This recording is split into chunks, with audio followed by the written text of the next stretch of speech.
আল্লাহ বলেন এভাবে যদি আমার রাসূলকে ভালোবাসতে পারো কি করব জানো?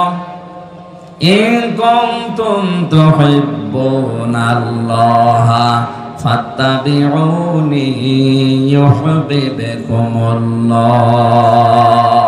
ওয়া ইয়াগফির লাকুম যুনুবাকুম আল্লাহু গফুরুর রহিম। এইভাবে করে যদি তোমরা আমার রাসূলকে ভালোবাসা দিতে পারো, আমি আল্লাহ বলছি জীবনের যত অপরাধ আছে সবগুলো আমি আল্লাহ মাফ করে দেব।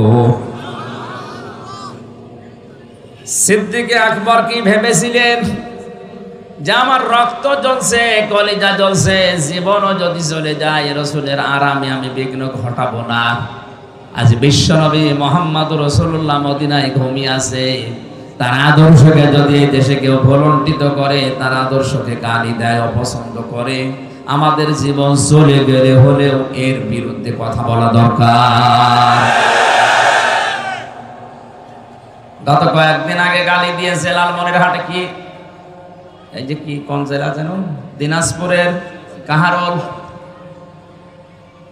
এক অমুসলিম, আমি নাম নিলাম না, উনি মুহাম্মদুর রাসূলুল্লাহকে শেষ পর্যন্ত গালি দিয়ে ফেলেছে।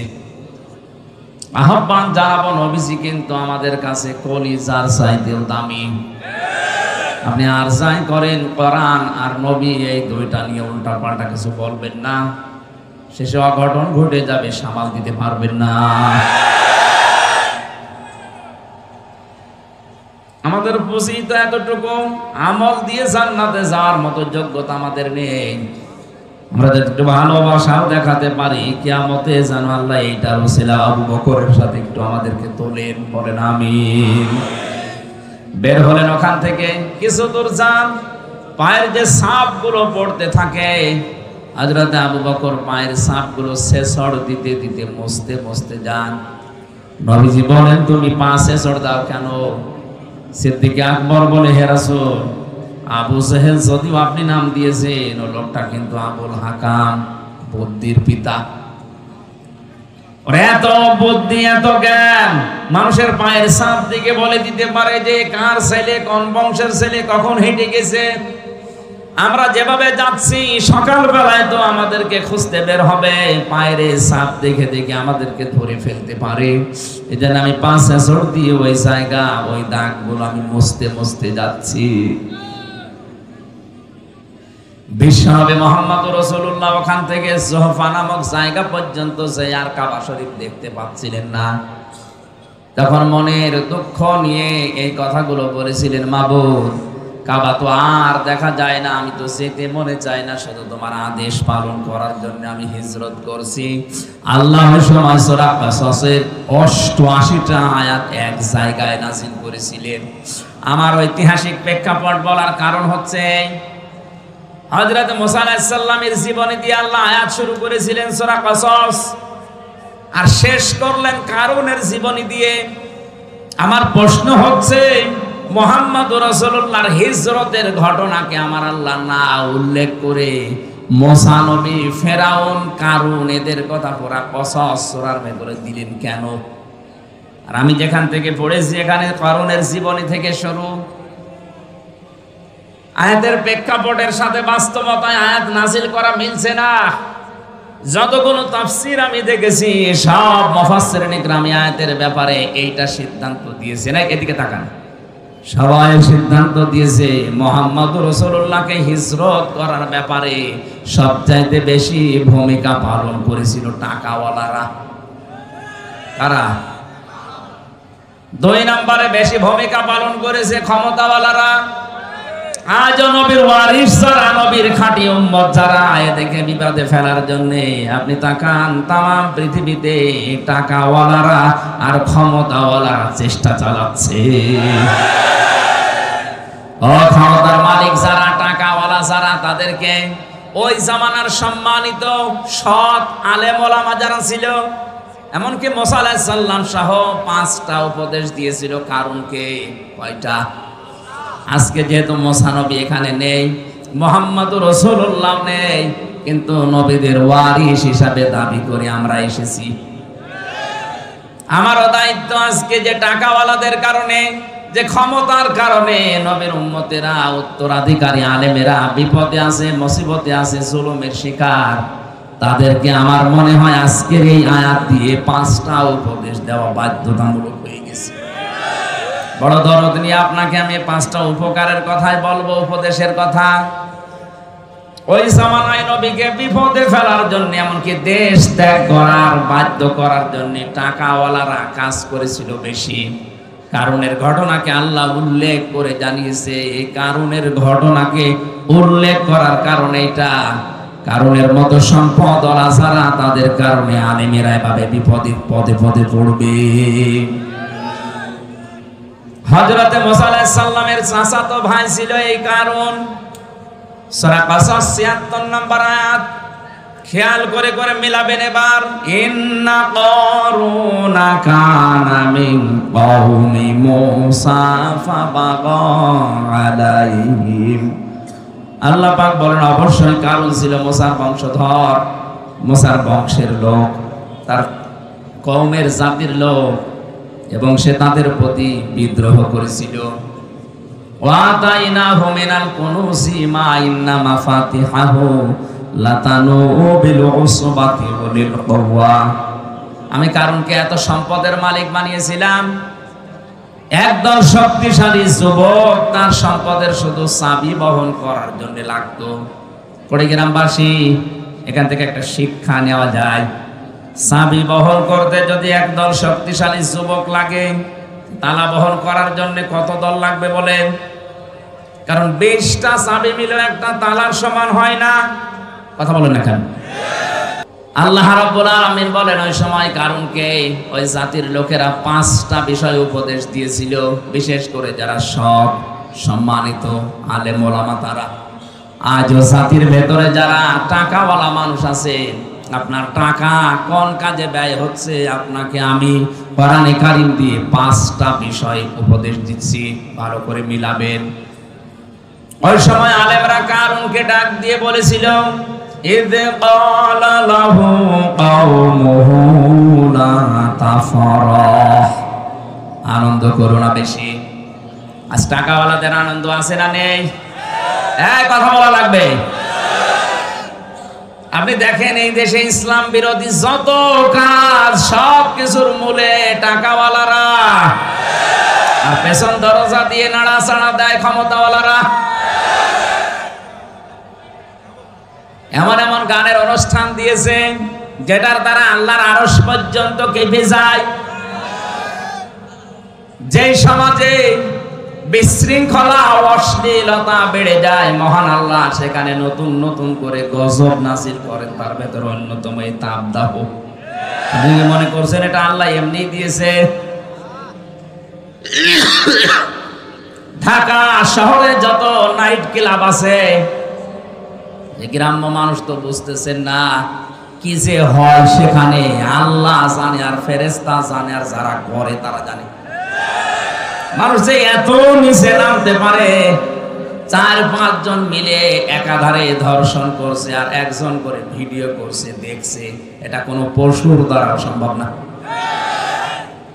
অশ্লীলতা, জেনা, ব্যভিচার, ধর্ষণ যখন সমাজে বেড়ে যায়, মহান আল্লাহ 27টা গজব ওই দেশে নাজিল করে।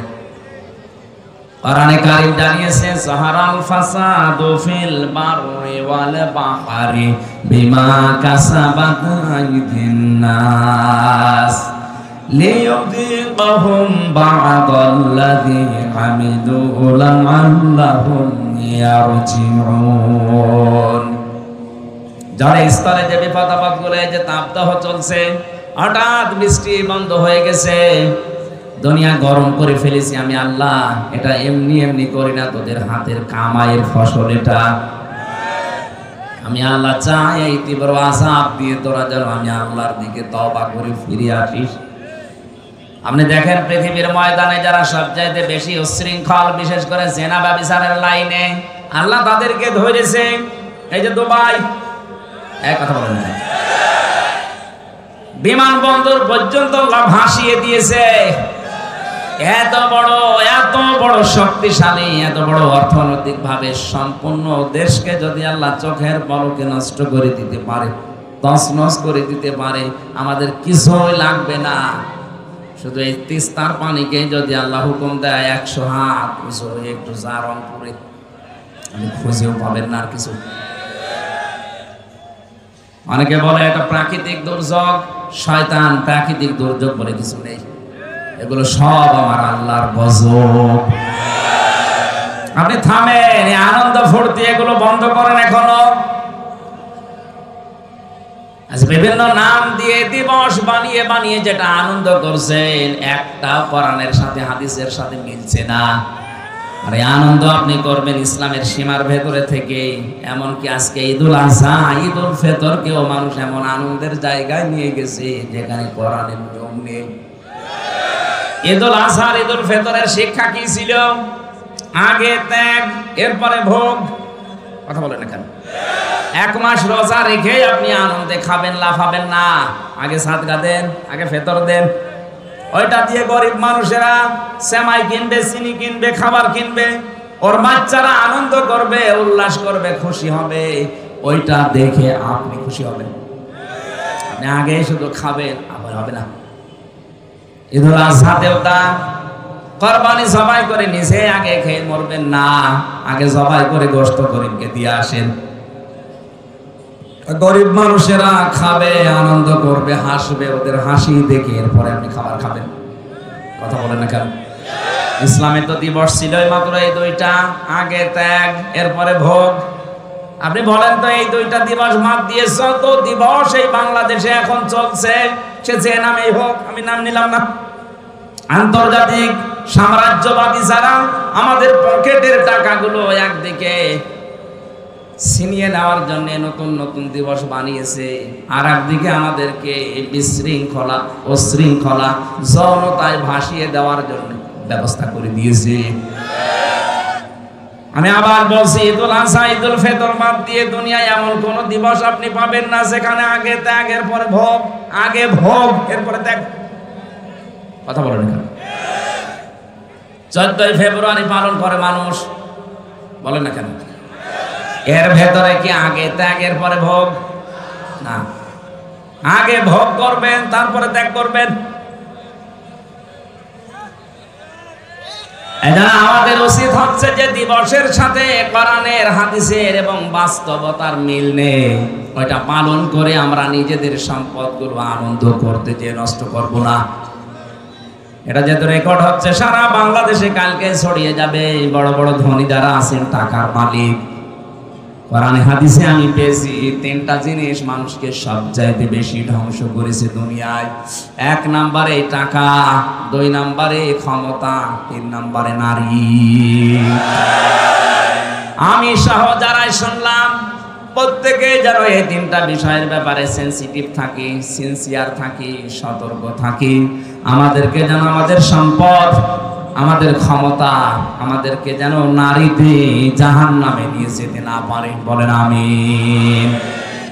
দুনিয়াতে যত মানুষ ধ্বংস হওয়ার পেছনে টাকা আর ক্ষমতা যত মানুষকে নষ্ট করেছে, পৃথিবীর কোনো জিনিস এত বেশি মানুষকে নষ্ট করতে পারে না। এই 2টার মালিক যারা, তারা কিন্তু আরো বেশি সতর্ক থাকবেন। টাকা পেলে আপনি আনন্দ করবেন না। নবীজি জানিয়েছেন কিয়ামতে আল্লাহ প্রতিটি মানুষকে নিজের সামনে দাঁড় করাবেন। মা তাসালু কদামা বানি আদম আতি ইয়াউমাল কিয়ামাতি হাত্তা ইসালান 50 আন উমরিহি ফিমা আফনা ওয়া আন শাবাবিহি ফিমা আবলা ওয়া আমালিহি মিন আইনা ইকতাসাবাহু ওয়া ফিমা আনফাকাহু ওয়া আন ইলমিহি মাযা আমিলা ফিহি মুত্তাফাকুন আলাইহি। রংপুরবাসী প্রতিটি মানুষকে আল্লাহ নিজের সামনে দাঁড় করাবে। এভাবে দাঁড়া, 5টা প্রশ্নের জবাব দেওয়া লাগবে তোরে। নবীজি বলেন, জবাব যদি সঠিকভাবে দিতে না পারে, ও সামনেও যাবে না, পেছনেও যাবে না, জায়গায় দাঁড়িয়ে থাকবে। আমি সহ যারা এখানে আছি, মনে করেন এখন আমাদের চলছে ওইটা, ময়দানে মাশার কায়েম হয়ে গেছে। মহান আল্লাহ তার সামনে হামজাকে দাঁড় করিয়েছে। আমার এই 33 বছর জীবনটা নিয়ে আমি দাঁড়িয়েছি। কয় বছর? বলেন বলেন। আমি 33 বছর জীবন নিয়ে দাঁড়ালাম। সভাপতি 60 বছরের জীবন নিয়ে দাঁড়িয়েছে। আপনি নিজের জীবনটা নিয়ে মনে করেন আমি দাঁড়িয়ে আছি মহান আল্লাহর সামনে, নিজের দিকে তাকিয়ে আজকের ওয়াজটা আপনি মিলাবেন। আল্লাহ যদি জিজ্ঞাসা করে হামজা এই সারাটা জীবন কি করলি বলতো, আপনি কি মনে করেন আমি 33 বছরের জবাব সঠিকভাবে দিতে পারবো? না। আমি একা থাকলে আমার মাঝে মাঝে মনে হয় আল্লাহ পাক যদি বলে হামজা কিয়ামতের ময়দানে 2024 সালের এপ্রিল মাসের 30 তারিখ পর্যন্ত করে মাফ করে দিলাম, শুধু মে মাসের 1 থেকে এই যে 5 তারিখ, আজকে 1 থেকে 4 তারিখে 4 দিনের হিসাব দিয়ে তুই জান্নাতে চলে যা। আমার তো এই 4 দিনের হিসাব সঠিকভাবে দেওয়া সম্ভব না। আপনারা পারবেন না? আপনারা এখানে শব্দটা ছিল আন উমরিহি ফিমা আফনা, 4 দিন না 4 বছর না, পুরা জীবনের হিসাব আল্লাহ পুঙ্খানুপুঙ্খানু সুম্মা লাতুসআলুন্না ইয়াউমাইদিন আনিন নাঈম, প্রতিটি নিয়ামতের সঠিক জবাব আপনার কাছ থেকে নেবে।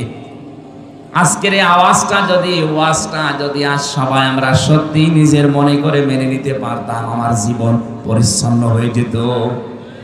হাদিসটা যদিও দুর্বল, আমি শিক্ষার জন্য বলছি।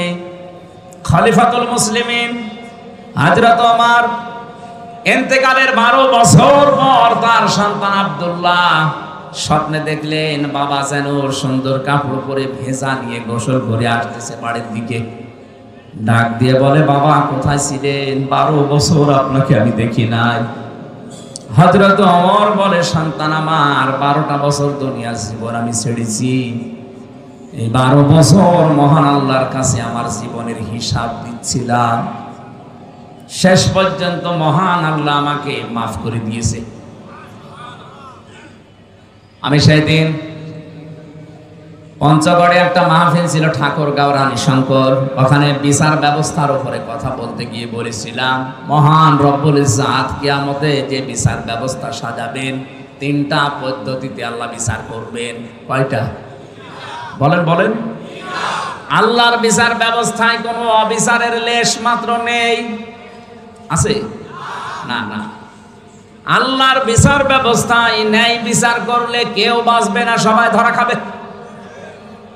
তাহলে অবিচার তো নেই, ন্যায় বিচার করলেও কেউ বাঁচবে না। কি করবে উনি? একটা রাস্তা খোলা আছে, মহান আল্লাহ যদি অবিচার, তো আমরা বিশ্বাস করি যে আল্লাহ অবিচার করবে না, ন্যায় বিচার করলেও ধরা খাবো। 3 নাম্বার একটা পথ খোলা আছে, মহান আল্লাহ যদি দয়া করে মাফ করে দেয় তাহলে আপনি জান্নাত পাবেন। হযরত ওমর বলে, সন্তান আমার 12টা বছর মহান রব্বুল ইজ্জাত আমার জীবনের ছোটখাটো বিষয়গুলো জিজ্ঞাসা করছিলেন, আমিও যেভাবে জবাব দিচ্ছিলাম। শেষ পর্যন্ত আল্লাহ বলেন, ওমর আমার নামের খাতিরে তোরে আমি মাফ করে দিলাম, আমি এখন জান্নাতের নহর থেকে গোসল করে পোশাক পরে জান্নাতের দিকে যাচ্ছি। কুড়িগ্রামবাসী যার জান্নাতে যাওয়ার গ্যারান্টি দুনিয়ায় আল্লাহ সার্টিফিকেট আকারে পাঠিয়ে দিয়েছিলেন যে ওমর তুমি জান্নাতি, আকাশের তারকার চাইতে যার জীবনে নেকির কাজ বেশি ছিল, কোন রাস্তা দিয়ে গেলে 40 দিন ভয় পেত রাস্তায় আসতে। এই লোকটার যদি 12টা বছর লাগে তারপর আল্লাহ মাফ করে দিয়েছে, বলেন তো আপনার আমার কতদিন লাগতে পারে?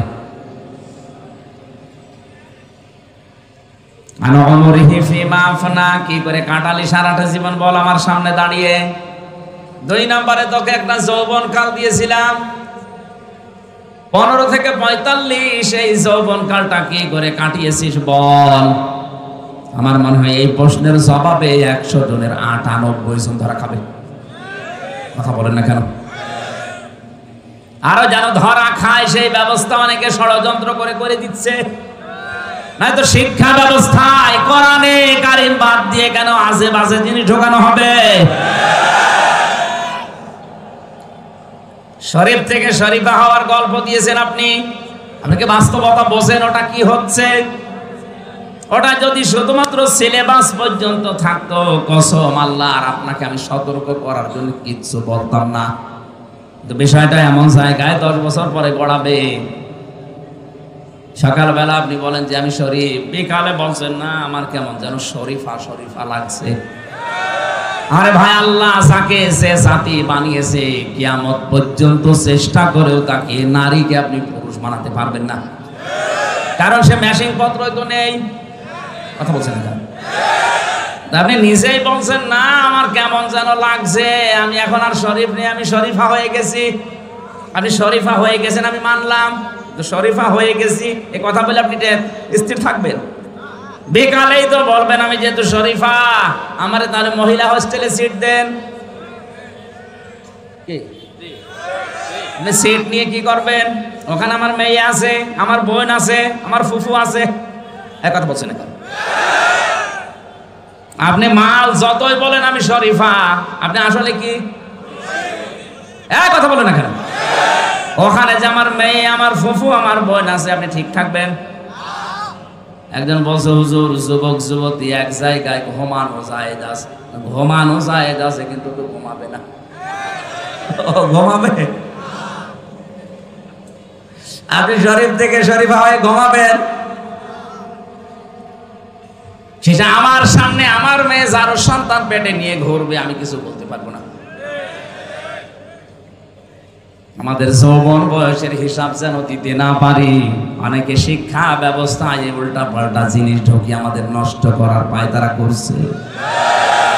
নিচে নামলাম না, এরপরেও যদি বলেন হুজুর আমি কিছুই বুঝি না, এদিকে আসেন, জোরে কোদাল দিয়ে বোঝাচ্ছে আপনারে।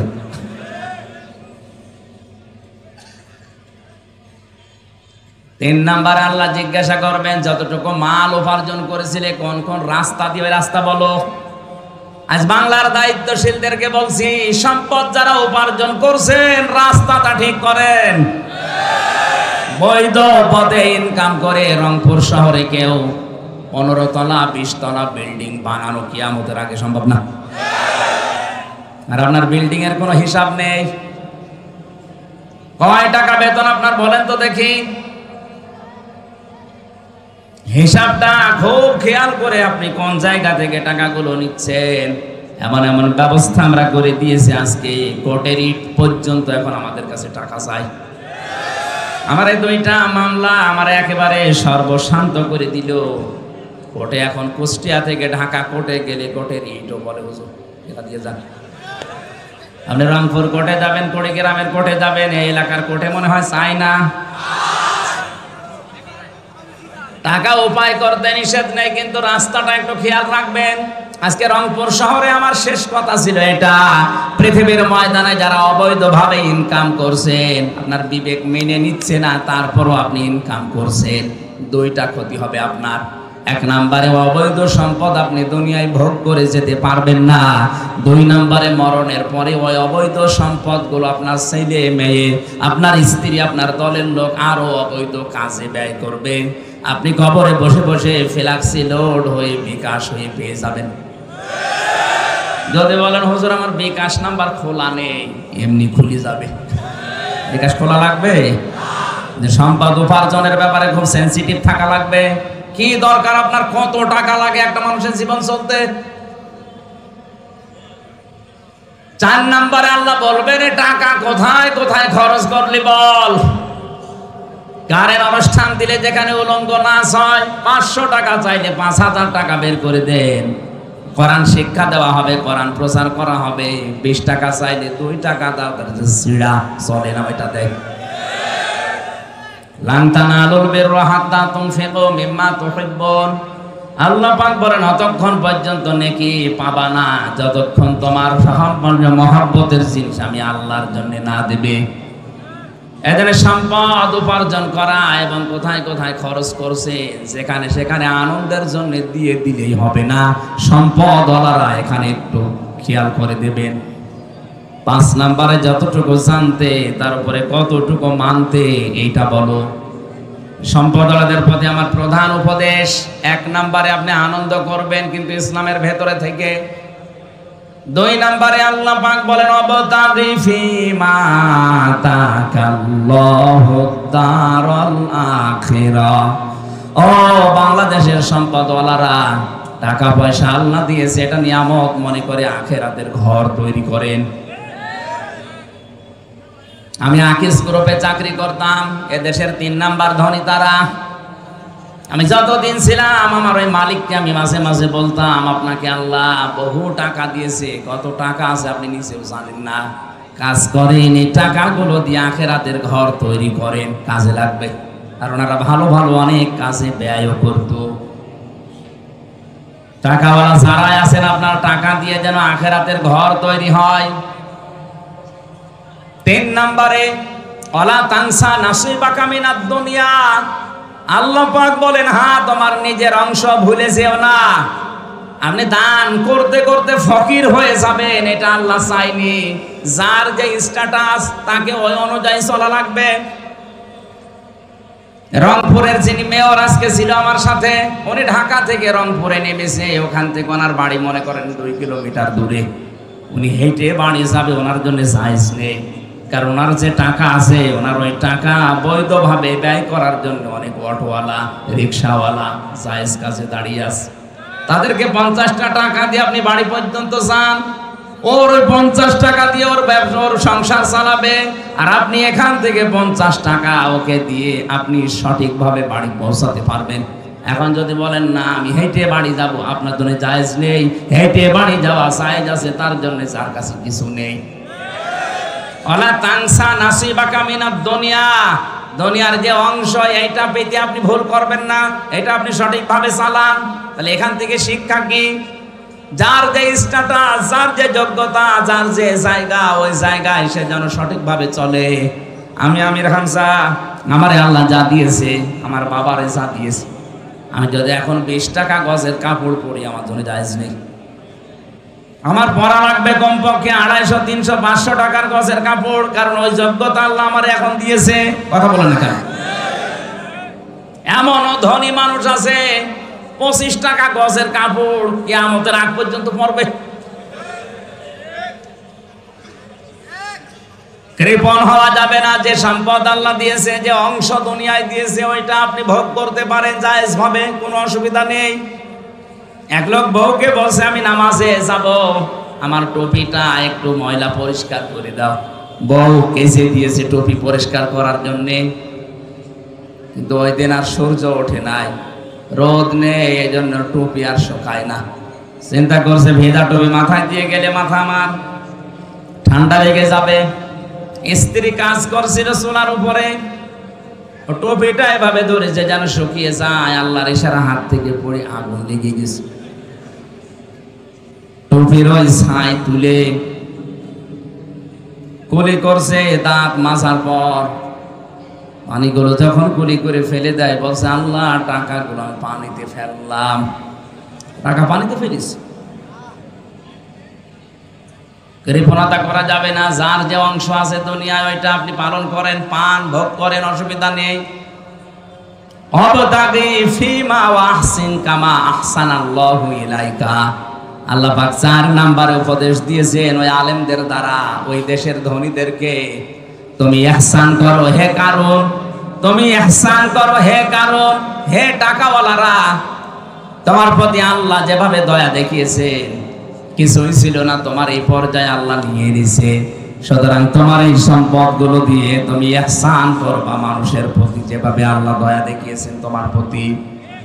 আজ বাংলাদেশে আমরা যারা টাকাওয়ালা আছি, ক্ষমতাওয়ালা আছি, আমাদেরকে ইহসানগুলো আল্লাহ পাক যেভাবে করেছেন, আমরা ক্ষমতা দিয়ে, টাকা দিয়ে যদি অন্যান্য সৃষ্টির প্রতি এভাবে দয়া দেখাতে পারি, কিয়ামতে মহান আল্লাহ আমার 70টা অপরাধ ঢেকে রাখবে, গোপন করে রাখবেন। এই সুযোগটা আল্লাহ টাকাওয়ালাদের, সম্পদওয়ালাদের এবং ক্ষমতাওয়ালাদের দিয়েছেন। এটা পেলে আপনি একেবারে মন মতো যা ইচ্ছা তাই করবেন না। যারা বিভিন্ন দায়িত্বে আছেন, সম্পদের, ক্ষমতার, বিভিন্ন পাওয়ারের এই জায়গায় আপনি থেকে মানুষের প্রতি ইহসান করে নিজের প্রতি ইহসান আল্লাহর তরফ থেকে বাড়িয়ে নেন, এটা সুযোগ আছে।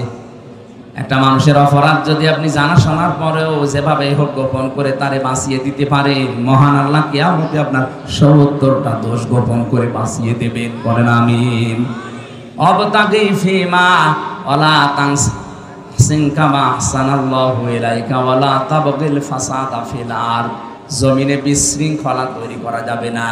আমরা দেখছি এই দেশে যত বিশৃঙ্খলা করার জন্য চেষ্টা চালাচ্ছে, পেছনে সব টাকাওয়ালাদের অবদান।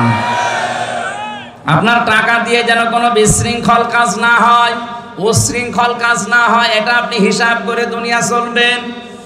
ইন্নাল্লাহা লা ইউহিব্বুল মুফসিদিন, কোন সন্ত্রাসীকে আমার আল্লাহ পছন্দ করে না, ভালোবাসে না।